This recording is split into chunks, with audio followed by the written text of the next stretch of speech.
안녕하세요. 여러분이 보내주신 자료들, 그 속의 핵심을 파헤쳐보는 시간입니다. 오늘은 한국 정부가 내놓은 첨단 산업 해외 인재 유치 및 활용 전략, 이걸 좀 깊이 들여다볼까 합니다. 네, 이게 왜 나왔는지, 또 그 핵심이라는 K-테크 패스는 뭔지, 여러분이 빠르게 감잡으실 수 있도록 명쾌하게 한번 풀어보겠습니다. 바로 시작해볼까요? 먼저 왜 한국이 지금 이렇게 해외 인재에 주목하는 걸까요? 자료를 보니까 상황이 좀 시급해 보이긴 해요. AI나 반도체 같은 첨단 분야에서 글로벌 인재 경쟁에 뒤처지고 있다. 이런 진단이죠. 네, 맞습니다.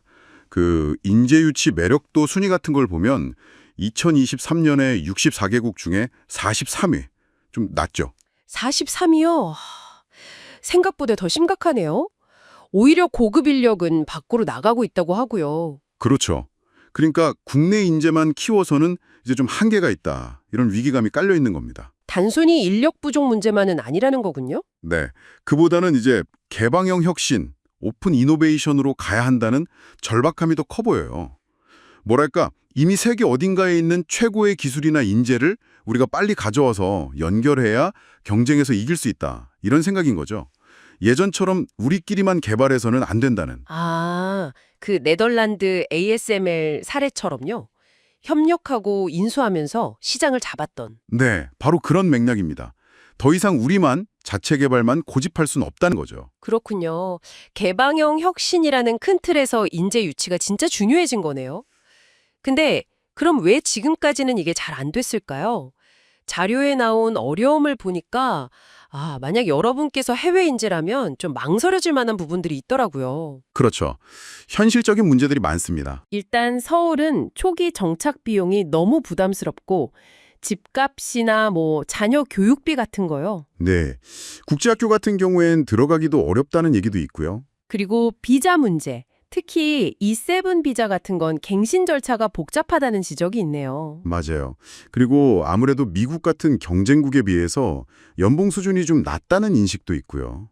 그래서 실제 인재들 목소리에 들어보면 선뜻 결정하기 어렵다, 강력한 혜택이 필요하다 이런 얘기들이 나오는 거죠. 기업들 입장에서도 쉽지 않겠어요. 그럼요.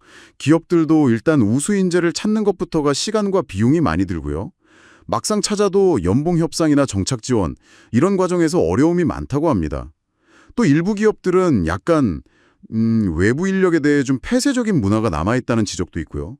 특히 중소중견 기업들은 아무래도 글로벌 네트워크나 자금력이 부족하다 보니까 더 힘들죠. 정말 다각적인 어려움이 있었네요. 그래서 정부가 내놓은 카드가 바로 K-테크 패스군요. 이게 설명을 들어보니까 상당히 파격적이던데요. 네, 핵심 전략이라고 할 수 있습니다. 대상을 아주 명확하게 최고급 인재로 잡았어요. 세계 100대 공대 석박사에 첨단 산업 경력 8년 이상, 프로젝트 리더 경험까지. 정말 톱티어네요. 그렇죠. 이런 분들에게는 정말 확실한 혜택을 주겠다는 겁니다. 어떤 혜택들이 있는 건가요? 가장 큰 건 역시 체류 문제 해결이에요. 입국하고 1년만 지나면 F-2 비자, 그러니까 장기 체류 비자로 바꿔주고요. 이건 이직도 자유롭거든요. 1년 만에요. 그건 정말 크네요. 네. 그리고 3년 지나면 영주권 신청 자격까지 줍니다. 비자 심사 기간도 막 줄이고 서류도 간소화하고요. 와, 또 있나요? 동반 가족 범위도 넓혔어요. 부모님이나 심지어 가사 도우미까지 포함될 수 있게 하고요. 공항 출입국 우대나 소득세 감면 같은 것도 추진한다고 합니다. 정착 지원도 있다고요? 네, 자녀들 외국인 학교 정원외 입학 허용이라든지 전세 대출 한도를 내국인 수준인 최대 5억까지 늘려준다든지 한국어 교육 같은 기본적인 정착 지원도 당연히 포함되고요. 정말 집중적으로 지원하네요. 2030년까지 1000명 유치가 목표라고 하죠. 네, 그리고 K-테크 패스 대상이 아닌 다른 인재를 위한 방안들도 같이 추진됩니다. 어떤 것들이죠? 예를 들면 국내에서 이공계 학위를 딴 유학생들 있잖아요. 이분들 졸업 후에 구직 비자 D10으로 머물 수 있는 기간을 6개월에서 1년으로 늘려주고요.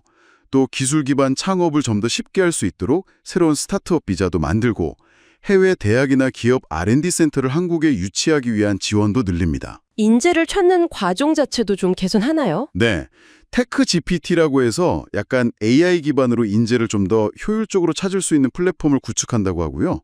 코트라나 KIAT 같은 기관에서 행정 절차 같은 걸 원스톱으로 지원하는 체계도 만든다고 합니다. 기술 협력이나 투자 쪽도 뭔가 있군요. 국제 공동 R&D 확대, 해외 기술 도입 지원. 맞습니다.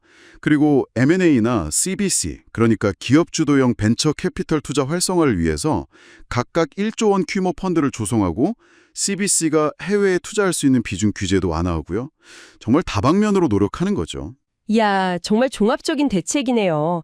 그래서 이 모든 걸 통해서 이루려는 최종 목표는 뭔가요? 목표는 명확합니다. 일단 2030년까지 말씀하신 대로 첨단 산업 분야 해외 고급 인재 1000명을 유치하고요. 장기적으로는 2034년까지 인재 유치 매력도 순위를 세계 20위권 안으로 끌어올리겠다는 겁니다.